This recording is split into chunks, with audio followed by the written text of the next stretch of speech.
South Carolina. I told him we would pay the cost of the training. And Brown said, well, how much do you need to get that done? He said, we'll need about $400,000. He said, I'm going to give you $150 and don't come back for more. Well, you know what the rest of the story is. So anyway, the closed circuit system, though, we had the state attorney general, the U.S. attorney for the state, meet on closed circuit television with the top people throughout the textile industry, plant managers and so forth, to explain what the act meant and what it didn't mean, because there was so much misunderstanding. And so they were so impressed, they had a repeat performance. This time they brought in about 2,500 line foremen through the textile mills throughout the state, so they would know. So what happens? Suddenly the potential workforce in the state expands by 30%, the African American population, who is now making better wages than they ever made before. So you've got this big boost of consumer buying as well. And that sort of fueled economic development and sort of provided a takeoff point. And you had this adaptation. And so what happens in the textile mills? Production went up. And the white workers were determined to show that the black workers couldn't keep up with them. And the African American workers were determined to show they could.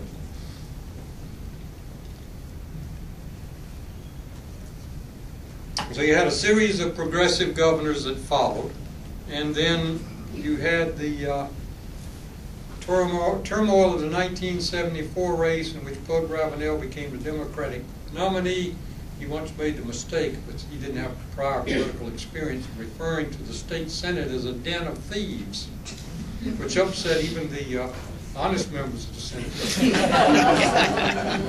Well, let's say those with higher certain kind of standards. And the legislature, of course, appoints all judges, and a suit was filed, and it ended up in the circuit court of Judge Bubba Ness, who later became Chief Justice, and he was a former member of the state senate. And he ruled that Ravenel was unqualified to run as governor because he didn't meet a residency requirement. That was somewhat ambiguous, but anyway, it worked, and it ended up that you had Brian Dorn, who had lost congressman, 24-year congressman, who had lost to Ravenel in the Democratic primary, then running, and Ravenel declined to endorse him. He said he would vote for him, but he wouldn't endorse him. And I ended up working at the final month in the Dorn campaign for reasons too complicated to get into. But I always had strong respect for Congressman Dorn. He was the only Southern delegate who voted against any busing resolution when they were going to have busing for racial balance. And Dorn had a strongly conservative image, but he had a very independent and somewhat liberal voting record. And let's say progressive. So Jim Edwards got elected as the first Republican governor, did a terrific job of building the Republican Party during those 4 years. Later became president of MUSC. And he had a lot to learn. He'd served 2 years in the state senate, though. So he had gotten a grounding in legislative and governmental reality. And the lieutenant governor candidate that year was Carroll Campbell, Republican candidate, who lost, and Edwards put him on his staff, and then he got elected to Congress and later became governor for 2 terms. To his great credit, not everything he did deserves great credit, but I won't get into that. But to his credit, while he was in Washington as a congressman, he got a master's degree in political science from American University. So he learned to understand how government actually works. Now, can you imagine what it would be like in South Carolina if our junior senator just re-elected went and got a master's degree in political science and learned how government works. I mean, it would be a wonderful thing, potentially at least. So then the rise of the Republican Party comes with Strom Thurmond, who got elected as the liberal governor of South Carolina in 1946. That's how he was characterized in a history of that period by a prominent author. And then Strom I've written 2 biographies of Strom, so the last one is the complicated personal and political life of Strom Thurmond, so I won't get bogged down in that story. But he got elected as a write-in candidate, the last one before Lisa Murkowski, and switches to the Republican Party when Barry Goldwater gets the Republican nomination in '64. Played the key role, and I was there observing it all happen at the '68 Republican Convention. I was there as a reporter. And the critical role in getting Richard Nixon the nomination and then taking on George Wallace throughout the South in Nixon's victory. And playing also, he was very interested in, and then you suddenly had these 4 conservative Supreme Court justices appointed by President Nixon. So Strom's influence on history, whether you like it or dislike it, is not material to me.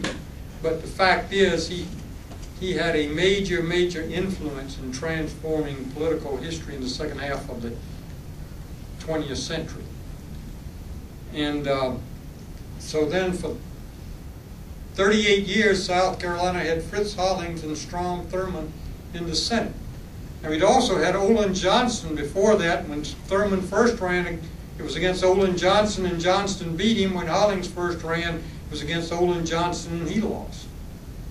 And Hollings, Johnson had started out as a mill worker, but he attended Wofford College, USC Law School, and he was the champion of the mill workers during the era of the textile interest. But he was a strong New Deal Democrat. So during those 38 years with Thurmond and Hollings both in the Senate, whoever was in the White House, South Carolina had a significant voice. And believe me, they didn't think earmark was a bad word. In fact, the term wasn't used, that was all. They had a different, I don't think they even had a name for it, but it was essentially the same thing. So you have the Hollings Cancer Center, and they've had to, really Jim Edwards had to force him to put his name on it, because Hollings didn't go into that. No one had to force Strom Thurmond to put his name on it. So anyway, and now then you end up with Carol Campbell, who really did the key work in getting BMW to the state, and BMW accounts for, with all its suppliers, accounts for 2.5% today of the state's total economy. Then you had Jim Hodges, who got the lottery passed to produce Palmetto scholarships, which has been a tremendous boost to higher education. Much higher percentage of high school graduates now go to college than did before it was passed. Whether you like the lottery or not is not it's a different question. And then you ended up with 8 years of Mark Sanford, and you're all familiar enough with his record that I will turn it over to Emory Campbell.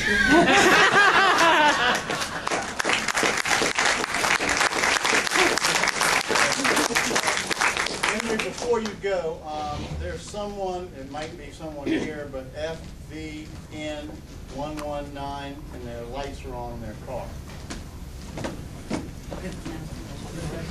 I have jumper cables.